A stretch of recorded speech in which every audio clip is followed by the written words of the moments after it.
ঝালকাঠির নলছিটি উপজেলার সন্তান ইনকিলাব মঞ্চের আহ্বায়ক শরীফ ওসমান হাদির মৃত্যুর খবরে শোকের ছায়া নেমে এসেছে গ্রামের বাড়ি ঝালকাঠির নলছিটির খাসমহল এলাকায়। তার গ্রামের বাড়িতে ভিড় করেছেন আত্মীয় স্বজন, অনুসারী, বন্ধু ও পাড়া প্রতিবেশী। এই সময় উপস্থিত অনেকেই হাদির সঙ্গে কাটানো স্মৃতি স্মরণ করে আবেগ আপ্লুপ্ত হয়ে পড়েন।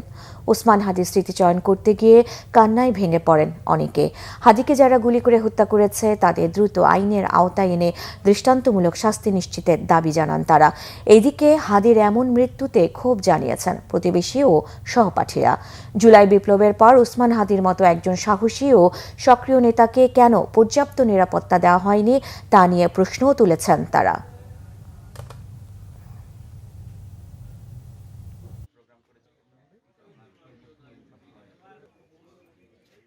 ওসমান হাদির যে হত্যাকাণ্ডের যে ঘটনা ঘটাইছে, মূল অপরাধীকে আইনের আওতায় এনে আমরা বিচারের মুখোমুখি করার জন্য সরকারকে আমরা দাবি জানাচ্ছি। যতক্ষণ পর্যন্ত এই হাদির বিচার করা না হবে, ওসমান হাদির হত্যাকারীকে বিচার করা না হবে, ততক্ষণ পর্যন্ত আমরা কোনোভাবেই থামবো না। আমাদের কোনোভাবেই সান্ত্বনা দেওয়ার মতো না। কারণ আমরা যে হাদিকে হারাইছি, এই হাদি এই ৫৫ বছরও কোনোদিন জন্ম নেয় নাই। আরও ৫৫ বছর পরও জন্ম নেবে কিনা, জাতির কাছে আমরা প্রশ্ন রাখলাম যে আসলে এর মতো হাদি আর হবে কিনা।